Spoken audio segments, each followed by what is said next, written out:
The government has been making a lot of postulations in terms of what they intend to do for this budget. We are waiting for their budget presentation tomorrow at 3 p.m. One thing is for sure, budget deficit is going to be key right now. Maybank Investment Banking Group, for instance, yesterday made an analysis and announced that the budget deficit for this retabling of budget 2023 is going to be lower at 5.0% compared to 5.5% budget last year. So because of this, we're also looking at the revenue sources of the government. The finance minister as well as the Prime Minister, Datuk Seri Ibrahim, has said that the issuances of new taxes, especially the much touted and much debated GST tax, is not going to be done, at least in the near term. So how then will the government move forward on this? Here to unpack this and more is my guest, Wan Dazriq Wan Zulkiflee, CEO of Ethis Malaysia. Dazriq, let's talk a little bit more about the sources of revenue for the government. While I would like to talk about the goodies that the budget is going to give, one has to give a lot of focus on revenue. After all, it is the other side of the equation of the budget, and therefore it does bring about that whole conversation of where's the government going to get money? Yeah. Where do you think the government's going to get money? Yeah, I think to answer your question short, I think most fundamentally will be around the taxes, and you've mentioned it earlier. I think a lot of speculation even last year around GST and that it's not going to be implemented in the near future. So what that means is that potentially it will come to a point of the distribution, or rather the source of taxes, and I think some have already speculated between the T20s, M40s and B40s. Yeah. Most speculate that the taxes or individual taxes for M40s would not rise, and simply because of what you mentioned, the inflation, price of inflation and cost of living. Balancing those out is very tricky. But the T20s, most also speculated that maybe the marginal rise of the tax will come from the T20 group. So it's more, to me, I feel that it is more of a wealth distribution, and it's consistent with what Prime Minister Anwar have mentioned around Malaysia Madani, where he propagate what I consider as a whole society approach. So it's not just for a specific group of people to benefit of certain goodies, incentives and stuff like that, but he tried to propagate the distribution of benefits, goods and wealth across segments of Malaysia, I guess. Another area of concern is trying to improve on the corporate tax. However, we're looking at this cycle being a bit tough. Corporate Malaysia did suffer during the financial year 2020 and 2021. Yeah. However, many Malaysian corporates, especially large corporates, have recovered since then. Yeah. 2023 is going to bring about mixed bag of results. However, if we do talk about taxes for budget 2023, it's going to be impacting the earnings for this year, for corporates making money this year. Yeah. And of course, we're also looking at the 97% of businesses in this country, which is the SMEs. Yeah. And if we look at higher corporate tax or business tax, we're looking at lower margins for these businesses. For sure. Yeah. How do you think Malaysia is going to remain competitive, considering that this is going to be the situation where we're going to be seeing a lot more taxes coming in from corporates? Yeah. In honesty, I think we will be in the situation of we need to do, I guess, periodic revise in terms of our forecasts, our projections, GDP growth and stuff like that. And you've mentioned it. I think there was a downward forecast of 5% now with regards to GDP. I think first and foremost, what would be a key consideration beyond the corporates or MSMEs is actually the livelihood of general Malaysian populations. And I guess that's what the balance that needs to happen between incentives, goodies, and also taxes, right? You're right, there probably be certain implications with regards to business growth. And you've mentioned about 97% of the MSMEs, sorry, 97% of the composition of economy, businesses. Yeah, it's actually the MSMEs. But I don't think the focus of the Malaysian government now is actually primarily on growth per se, but it's almost the resiliencies that potentially previous government have done, but just to sort of make sure it's robust enough. For the next 3 to 5 years, Malaysian, generally, businesses and the people, first and foremost, can sustain the livelihood. Secondly, make sure the businesses are kind of okay at this point of time, build that rigor, robustness to steadfast over the next 3 years. Who knows, maybe the next 2-3 years might be a bit more challenging than this year. And we could forecast based on what happens in the West. Might not happen recession, but we have seen, and the signals are clear. I think we've gone into much tighter fiscal deficit, which means it's very, very tricky for the government to balance out, subsidies, and also not to make sure expenditure would actually enable more price hike. Yeah. I mean, we all know that if the removal of subsidy were to happen, or the slow reduction or gradual reduction of subsidies, price inflation is going to go up, especially on food. We're looking at anywhere between 5 to 9% based on PwC's estimates, as well as Maybank Investment Banking Group estimates, the ones that I've been speaking about with them for the past week or so. Also, let's look at the subsidy bill. In case for those who are unaware, we're looking at Tengku Zafrul, when he was the finance minister, said that subsidy bill came to about 80 billion. This was in September. One would argue that it could go up to 100 billion. When I had Mr. Ponya from PwC, he argues that the subsidy capture was about 60 billion, but 40 plus billion is from fuel. Whatever it is, if we remove subsidies, we're going to see a price increase. Considering that this is the case, some of the economists are arguing that we need to give direct cash aid or some form of it. We need to move away from the stigma of the notion of giving direct cash aid. However, if you look at the old ways of doing things, like BRIM, for instance, under the previous prime ministers, 3 prime ministers ago, that was something that was actually being debated and discussed today. Economists are discussing that perhaps this is the more efficient way of ensuring that this is how we manage cost of living. Then there is also the whole notion of EPF. Are we okay to allow for Malaysians to withdraw more from EPF? There's a lot of argument that says no, this is not good. Already EPF is saying certain percentage. I can't remember the numbers off the cuff, but a large percentage of Malaysians have less than 10,000 ringgit in the EPF. Where do you stand when it comes to cost of living, direct cash aid, EPF withdrawals? I think it's a tricky one. So if I'm in the government shoes, I would probably look more into the now, as opposed to for the 3 to 5 years, and simply because the resiliencies and robustness I've mentioned earlier, and this is not just for the entities of Malaysia, corporate Malaysia and stuff like that, but more so for the livelihoods of the people. And you've mentioned specifically on, I guess, savings and investments, right? There's always going to be two sides of the coins. I think what would make sense now is actually not so much so about the goodies, the subsidies. I think it works to a certain extent, but I think what could be done better with regards to the target segment that it needs to cater for. We've seen in previous budgets, previous initiatives and stuff like that, it's kind of missed target. The subsidies usually goes to upper tier M40s or T20s. And the ones who really needs the most is actually the B40s or lower tiers M40s. And this is for various reasons, whether it's accessibility, infrastructure and stuff like that.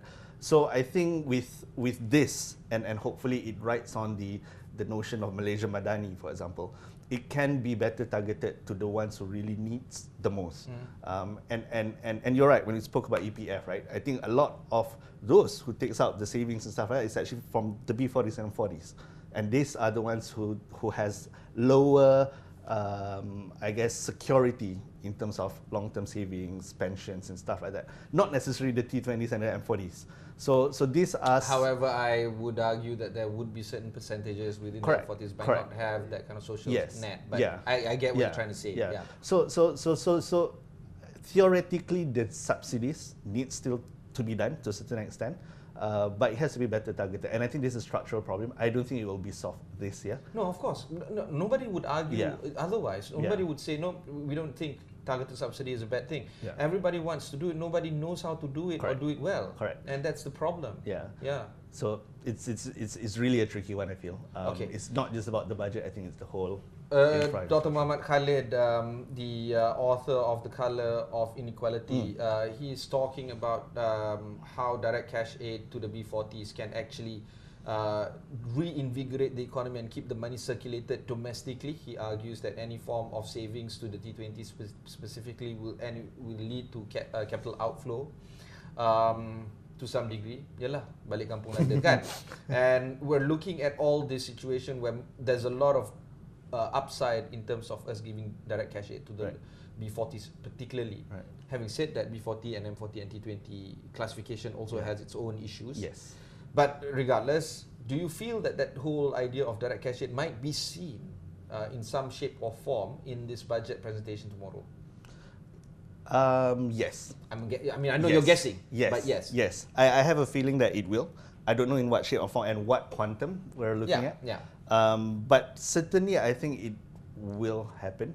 But coming back to your point earlier, I think the direct cash aid is actually just a portion of the whole value chain, right? Yeah. So, an example, if I receive a direct cash aid, then I bought consumer goods from China, and this is the matter of export and imports, right? Not necessarily helping the Malaysian local businesses, but also it's actually to a certain extent it's an outflow. But you would still classify that as capital outflow. Yeah. So however small the capital is, correct. Like this phone cover. Yeah. So I wouldn't take that direct cash aid as a myopic view, saying yes, it actually would help the economy, but fundamentally, I think it needs to be there because the livelihood, because the pressure of cost of living, inflation and stuff like that, right? But like I said, it's a really tricky one this year.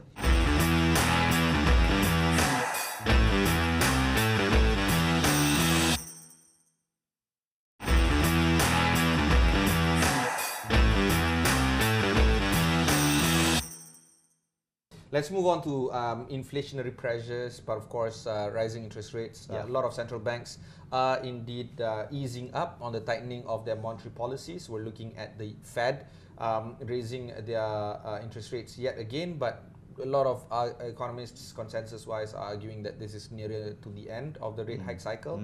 Domestically in Malaysia, we saw a rather surprise move by Bank Negara of not raising the interest rate back in January, 2023, maintaining at 2.75%. At OPR. Some of the economists are rather confident, saying that another 25 bips hike is inevitable. It looks like inevitable didn't come to pass. But there is still the whole conversation of if another interest rate hike is going to be done for the next MPC meeting, May, if I'm not mistaken. I might be wrong. But generally speaking, there could be another 25 basis points hike in tandem with the US Fed.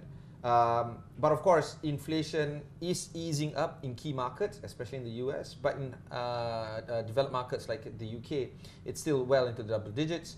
China inflationary pressures are being suppressed artificially, one would argue, because of the high subsidies that is currently being implemented there. In this region, we're looking at Malaysia inflation headline at about 3.0, easing up from 3.3 last year. But there are some caveats when we look at, say, for instance, World Bank estimates saying that the 2.5 to 3.0 is possible, but there's a lot of externality factors, including geopolitical pressures coming from Ukraine and Russia, postulations of China in Taiwan, many lah, there are banyak asterisks. That is giving a whole lot of uncertainty when it comes to risk premiums. Having said that, Malaysian political risk, I would argue, has abated quite a bit.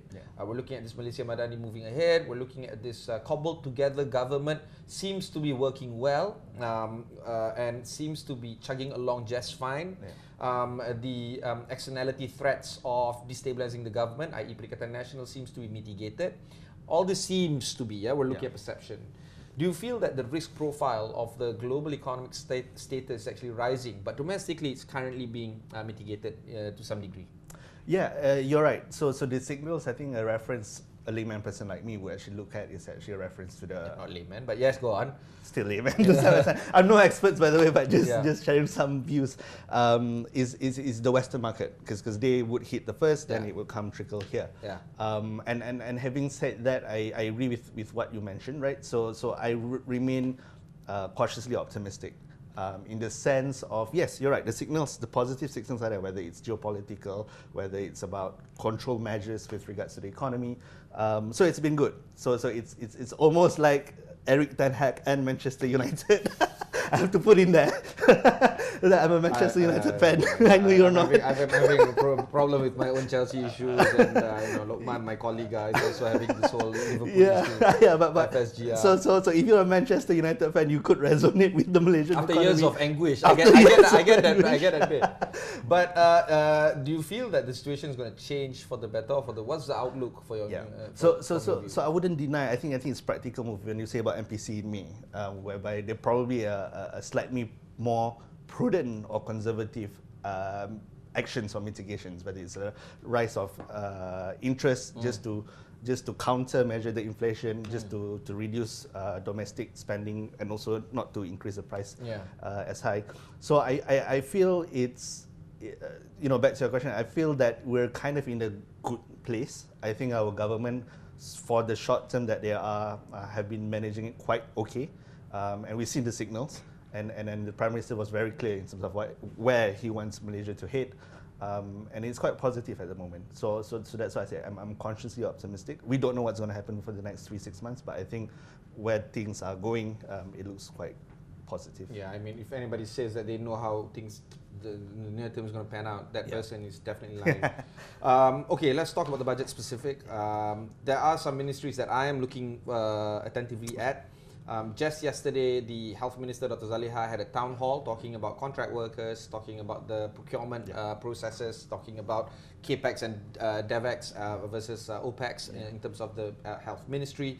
That's one ministry that I'm looking at. There's also another ministry, which is, of course, the Communications and Digital Ministry. 5G rollout has always been the big thorn in how Malaysia moves ahead with network and connectivity.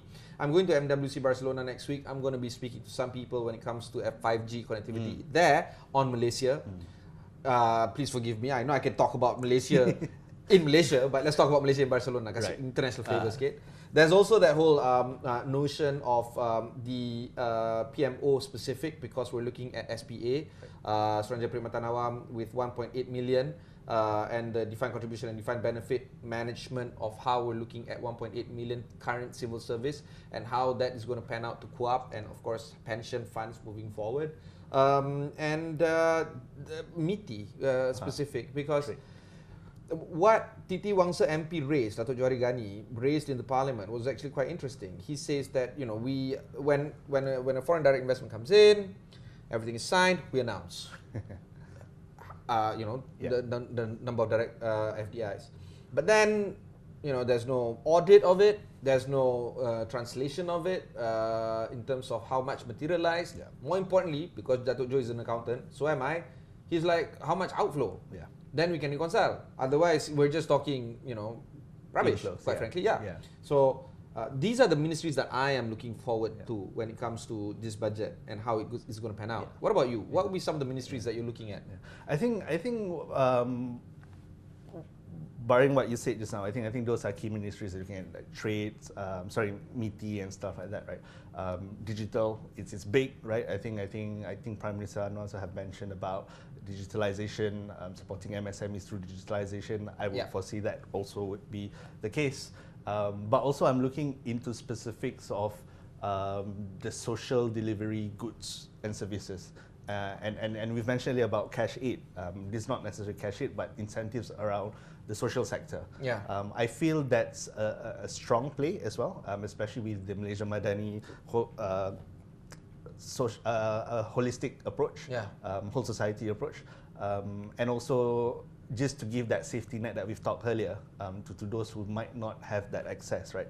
So I think ministries who are into, you know, either KPKP, KPWKM and stuff like that would have a major, I wouldn't say budget, but major role to play in terms of ensuring resiliencies for the bigger mass of the rakyat. I think so. You're pretty much consistent with our guest just now, Hafiz of Baharu Group, when he was talking to Harits at Pasar Borong Selayang. He argues then, when we started the show at 9 o'clock just now, he argues that the Agriculture Ministry is going to be a key factor here, not because of the production of food per se, but just in general food security. So do you feel that that is one of the key factors here as well? So things that not necessarily directly translate into KPI or dollars and cents matrix. I think that will be key, right? You spoke about food security. We probably talk about employability or youth employability, access to employability generally, not just the urban populations, for example, women into entrepreneurship, rural entrepreneurship and stuff like that, right? So these are the factors that might not be directly attributable to the budgets, but we feel that there will be some form, one way or another, that this support will be catered for this group through the ministries or relevant agencies or ministries. Okay, let's talk a little bit more about Ethis Ventures then, because as a business owner, particularly one in the financial sector, and of course one that looks at capital management, where are you going to direct your company moving ahead for this year? I'm not sure if this is going to be a good year for you, but it's going to be one of those tough ones. Yeah, the market signals is going to be very tricky. Probably it's going to be harder than last year. And just take tech entrepreneurs in general. Right? You've seen mass layouts. Big tech companies, we talk about things around Google, Microsoft, and stuff like that. Even recently, the big four, sorry, not big four, McKinsey also have announced mass layouts and stuff like that. Yeah, we're looking at low teens in percentage in contrast to the total workforce that they have. Correct, but it's still thousands in that sense, right? Thousands is one thing, but when you look at downsizing your staff strength from X amount and cutting it down to 10, 15, 20%, that is sizable. It's very sizable. However, thousands it translates to is one thing, but downsizing by 50% is a big thing. And then these are the ones who have high valuations and stuff like that, right? Not just that, high revenue as high well. revenues as well. And then we're talking about Malaysia. I think it's slightly more smaller market, but also we see similar signals, right? When people revise their forecasts, their revenue projections and stuff like that, which also indicates that the business or the environment is not as thriving as before. So that's one. Secondly, with regards to investors, I think the propensity to invest is still there. The appetite is still there, but now investors have more, I guess, nitpicking in terms of who they would invest, what they will invest, and what domain. Generally, what we see now, a lot of investors or retail investors, small investors, not necessarily VCs and PEs, they also probably have done so, is actually to invest in the sustainable businesses. So not necessarily sustainable business in the context of ESG, or sustainable businesses both. businesses that can create revenue over time. Both. Okay. One is actually not necessarily they look for high growth 10x, 15x, 20x. Probably the case for 2-3 years ago. But now they're looking for business who have robust and resiliency to go through the economic cycles that may come. But also, like you've mentioned about the ESG stuff, right? So they no longer just look for profit per se, but they say, oh, okay, this business, is there any impact to the environment, economy, and stuff like that? That's a new lens, I think. Not necessarily new, but new emphasis that will put into investment considerations. New emphasis moving forward. Okay. Final question to you. What is the one thing that you want in the budget? One thing. You nak betul-betul. I think for me, it's almost like a catalyzing See the T5 speak right now, man. Yes, what is it? Lower income tax? Well, I guess that, but also things around that catalyzing things that probably that we don't foresee will happen. So, for example, investment, foreign investment, right? If there's more co-match funding, incentives that government could also, I wouldn't say resuscitate, but also try to accelerate growth in that area. That is something that potentially a lot of businesses might look at. That's one. But secondly, you've mentioned about tax and I wouldn't say cash out or cash aid per se, but things or goodies that actually help in the longevity of Malaysians lah. Okay. So that would be interesting. I don't know how, I don't know what, but that would be good. And there you go. He doesn't know how, he doesn't know what. In fact, he's not lying. Many of us don't know how or what. We're going to be bringing the live coverage of the Budget 2023 presentation that's going to be announced by the Finance Minister / Prime Minister Datuk Seri Anwar Ibrahim at the Parliament tomorrow, 24th February at 3 p.m. We're going to be doing a live coverage from 2:30 onwards, or 3, all the way until 7:30 p.m. That is a show that is going to be presented by my colleagues, Najib Arif, as well as Harits. I'll also be joining them because I don't have the stamina like they do to sit at the desk for 4 hours. I'll be jumping about in front of the touch screen and I'll be showing you some of the important and relevant data that is pertinent to the conversation that's going to take place tomorrow during the budget presentation. Throughout the evening, we're also going to be discussing at length with a few economists as well as analysts and experts on the matter, on all the properties that we have, including that of Agenda AWANI. Consider this as well as my own show, and of course we are looking at feedback from you to give your views and give your ideas into what is most important for you, especially when it comes to the budget presentation tomorrow. See you again.